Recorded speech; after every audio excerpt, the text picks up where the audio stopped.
So Guardians of the Galaxy for me is a surprisingly great movie. And what I mean by surprisingly is that it's not as known as an Iron Man, a Spider-Man, you name it, or Hulk even.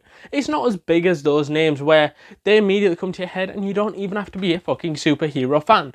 Whereas Guardians of the Galaxy, for me who didn't read all the fucking comic books and didn't read all that, I didn't know who they were until James Gunn gave me this film, and I was like, oh my god, this is a great film that shouldn't necessarily work because I don't know these characters, know nothing about these superheroes, but he's told the story in a perfectionist manner where I understand the characters and I fucking love the film. Hence why I love Peacemaker Season 1, as I didn't have a fucking clue before the Suicide Squad came out who Peacemaker was, but as soon as I watched the Suicide Squad, as soon as I watched Peacemaker Season 1, I fell in love with it. My candy ass not to kill these fools who clearly need to be smoked once and for all, you wrinkly, Shar-Pei-looking dementia-infested fuck! And I know this is meant to be a Guardians of the Galaxy movie review, I'm not stupid.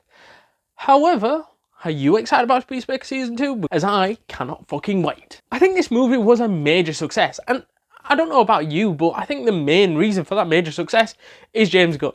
And the main reason why James Gunn is head of DCU right now is because he's fucking good at his job. And for me, I think that he managed to create this ultimate comedy movie. And before this comedy movie, what did you have? Iron Man and Iron Man 2 in the MCU, which were comedy movies? I would say so, yeah, you had parts of comedy in the Avengers film and other stuff like that, but comedy in the MCU started to become a thing then because Ant-Man jumped in with a comedy movie. It seems to be that there's more comedy movies now in the MCU because of Guardians of the Galaxy breaking that wall down and making more comedy-style superhero movies. Because look at Deadpool, for instance. That has broken fucking every ground possible with Deadpool Wolverine because of how funny it is. Too many superhero movies in the past have taken themselves too seriously. Some of the best ones are too serious. But certain ones, like an Ant-Man, like a Guardians of the Galaxy, needs to be funny to keep your audience interested, and I, for one, was very fucking interested with this one because it was funny, it had a great fucking soundtrack of 80s mega mix, and I think that all comes from the brain of James Gunn, and I think it was an incredible job that he did for this movie, and I think that he really helped grow this superhero franchise into something now which is lovable and memorable for every reason from starting with this very film. Also, I think for somebody like myself, who didn't know who Guardians were, and which we touched on at the start of this review, and you wanted to know more about them, this is the perfect place to start. Instead of reading through about 1,000 comic books to get the picture, I think that this gets to the picture. It shows us that Star-Lord as a youngster was kidnapped by Yondu and taken into space. We also see that he grows up with the Scavengers and learns about who the Scavengers are and everything like that, and we do watching this film. And then we also learn that Star-Lord steals this artifact, which is an orb, which is worth billions of pounds, and just wants to sell it before Yondu can get his hands on it and the rest of the Scavengers, looking to make a quick bit of money. However, that's where he bumps into trouble, in which is his soon-to-be team of Guardians of the Galaxy, who not only want to kill him and kidnap him, because also Star-Lord has a price on his head for several different reasons.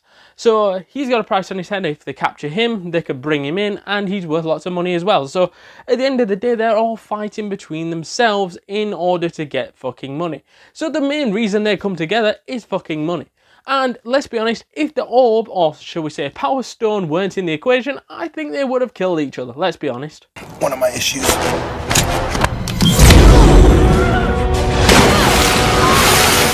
And let's be honest, I think they couldn't have done this any better if they tried. Giving us an introduction to the Guardians of the Galaxy are in the perfect manner, with the soundtrack, with everything, with the characters they chose, and with the chemistry that those guys had together. I think the chemistry cannot be underestimated because the guys are Bautista, Pratt, Zoe Saldana, Vin Diesel and Bradley Cooper, just several actors which are so different from each other. It's unbelievable, but they soon come together with this great chemistry. And to forget about Karen Gillian, who plays more of a villainless role in this one, but later on in the Guardians movies, she becomes an integral part of what is the Guardians of the Galaxy. But those, for me, have great chemistry. They're funny. They're great together, and to me, that's what makes the Guardians of the Galaxy, as well as the soundtrack and also James Gunn. The villain Ronan also felt like a really strong villain. I'm not gonna lie, he was fantastic in this role, and for me, working alongside Thanos, and this is the first time we also get to see Thanos in action and more about his personality, because we got to see him at the end of, I believe, Age of Ultron, hopefully I've got that right, in an end credit scene where it's just like his face and he's really dark purple until they sort his face out in this film where he's not as dark purple as he was in that. But for me, I think it was great seeing Thanos and then going, oh, this is going to be the future MCU mass villain. But seeing him more of a backstep and a side character in this movie, being the partner of Ronan. And to me, Ronan just felt like a really evil bastard and felt like godlike, very godlike. And he felt like the Guardians couldn't touch him at times, and it only felt like he could be defeated via the Power Stone when the Guardians came together at the end of the film, which we'll get onto in a second. But that's what you want in the MCU, a big bastard of a villain, and one that's going to cause any of the superheroes in that particular film, whatever you're watching, a fucking issue. And this guy did that, and that cannot be underestimated by any possibility, because there has been some shit villains like MODOK. Let's be honest, he was pretty damn shit. Darren? Surprised to see me? The ending of The Guardians was a fantastic ending, which is a bit weird at the same time, because the first time I watched this movie, I thought that the ending was a little bit weird, I'm not going to lie, because they're all holding hands and just using this Power Stone to defeat this Ronan fella, because if one person held the stone, they would like die and disintegrate into fucking atoms, because they didn't have the power and weren't strong enough to hold this element. However, when they all came together, they were all able to use this power source and kill this monstrosity of a bastard of a villain.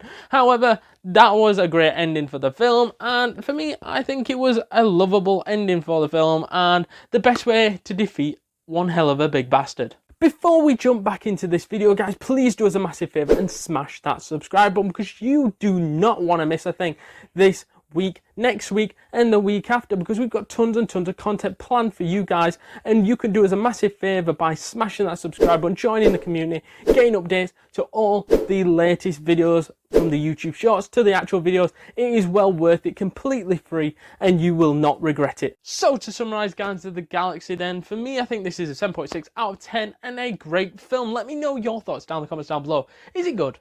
Is it bad? Is it terrible? Or is it amazing? Let us know all that jazz down in the comments down below. And if you haven't yet seen our Deadpool and Wolverine movie review, please do us a favour, check that out.